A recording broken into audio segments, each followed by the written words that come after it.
if you are stocking your fish for the first time, it is not every water that you can use to start.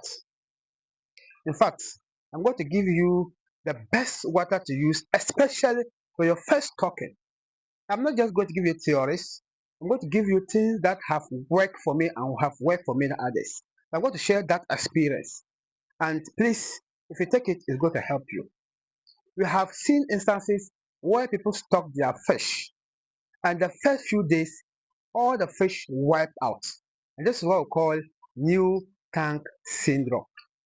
Now, what about if I told you that there's a certain type of water or there's a certain source of water that you can use the new tank syndrome?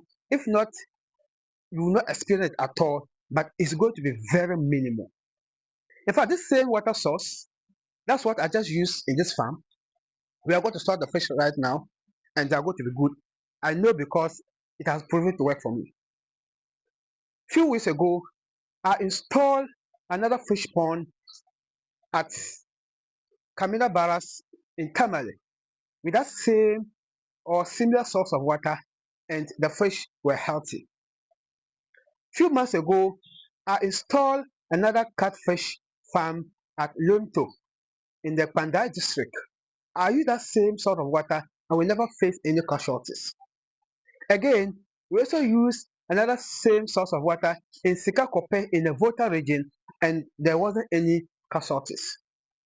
Also, we have used that same water at Salga and no casualties. And believe me, before we even added that source of water to the fish in the Salga, when we first kept small amount of water from the poly tank, which was even reserved from tap water, in fact, within few hours, the fish, they were very dry and not active. I was very worried. But immediately we ordered that source of water and it came, the fish became energetic, very strong, and they were good to go. The same and similar happened in several places where we begin with small other source of water and the fish were not healthy. And immediately we added that source of water, they were healthy. And that's the secret I'm going to share with you. And if you have been inspired so far, my name is Abdulaziz Isa. If you're not subscribed to please do so. We have a lot of fish farming tips to help you be successful in your fish farming journey. Let's move straight to the point. The best and the recommended source of water is the damp water or river water. These look the same. Not pipe water, not borehole water, not rainwater. I'll tell you why. Pipe water has a lot of chlorine, and that chlorine is harmful to living organisms.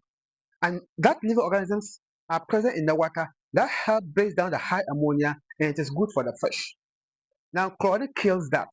So when you introduce the fish into that chlorinated water, that chlorine can also kill the fish, even if it doesn't kill them immediately, but it doesn't have the right bacteria to break down the high ammonia, and high ammonia will accumulate faster, and that can lead to disease and mortality, and that's the new tank syndrome.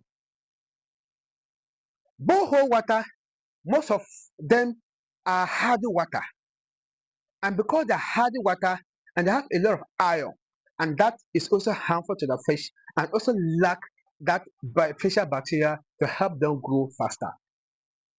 You can say rainwater is coming directly from the sky. It is coming directly from the sky, but it also has a lot of acid, and the acidity of that is also harmful to the fish. And it also doesn't contain beneficial bacteria to help break down the ammonia that will accumulate as a result of the waste from the fish. Now, all this water, I am not saying they are totally bad and you cannot use them to raise your fish.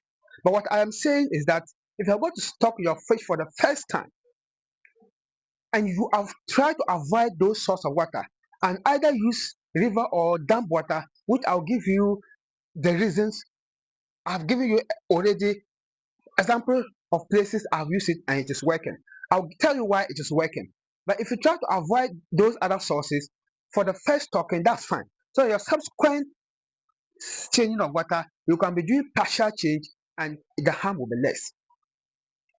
And if you don't have that source of water and you're going to depend on any of these three that I've mentioned that they are not ideal, then it is recommended you leave the water exposed for at least 24 hours and you are good to go. But regarding to the but regarding to dam water or river water, in fact, you can stock the fish from day one and they are good to go. Even the fish can be even there before you add the water and they are good to go. And the reason is that that source of water, in fact, there are a lot of beneficial bacteria that's going to break down the high ammonia that will be result from the fish waste. Also, there's no acid, there's no chlorine. Even if there are these things, then they are very minimal and you are good to go. Also, there are already fish in that river or dam water, and already they have also been released, and that beneficial bacteria have been developed already. So when you bring that water in your pond, it already has that beneficial bacteria. It will help the fish to grow faster, and that's proven to be working. And I have used it several times, and it is working perfectly for me. That's why I recommend this source of water, either directly from dam or from borehole, and you are good to go. Now, check inside the water.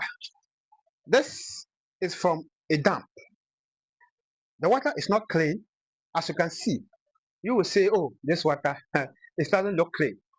But mind you, it is not looking clean, but it is as good as the fish want it to be.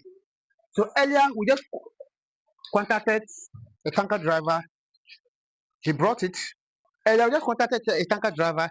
He brought it, and it is working perfectly. And now, if you also want it, it is good you get that source of water.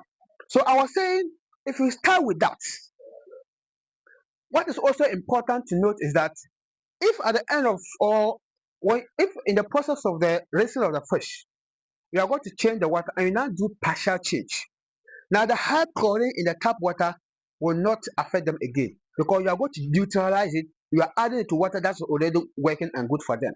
If you're also using borehole or rainwater, the acidity or the iron from that water, because it's going to be neutralized by the already existing water, the effect of that is going to be minimal, and that is going to be good to go. Also, if you're using this same salt water, please avoid complete change. I've witnessed several times where farmers do complete change in their farm using tap water and it kills their fish. And if I say complete change or partial change, what it means is that complete change has to do with draining all the water in the pond and topping the water fresh or directly. This is complete change. But partial change, you reduce the water. At least you take out 70% or 80%, but not all, and top it up. So as you are topping up, the water is neutralizing and the effect is low. And not even if it is ideal water, but this is always the best method or the best way to change the water in your pond, so that you are not changing the condition of the fish once. So as you are adding or you're topping up and the water condition is changing, they are also changing gradually to the new environment. By the time you finish changing, they have adopted to a new environment and they are good to go. But the moment you change everything once, it's going to shock them. And if the chlorine, like I said, or other items that are not ideal for the fish are present, then it kills them. And you will not like it that way. If you have inspired, please subscribe to this channel. Comment. Let me know why you have ever faced this challenge in your farm. If you want our service, contact us. We can come and help you set up your farm for you. If you also want our reserve aquaculture system where you will not be changing the water, we can install it for you. Or if you want to learn that yourself, we have a DIY, do it yourself, a complete course where you can enroll in that course, learn it, and you're able to implement it yourself. Check the description. There's a link. Click on it, course, and you are good to go. And if you're a complete beginner, want to know how to start and run your successful fish farming, check out the end screen or the description where you completed free course on this channel, which is about 4 hours. It gives you everything practical you need to know to start your fish farming and to finish it successful. Check it out.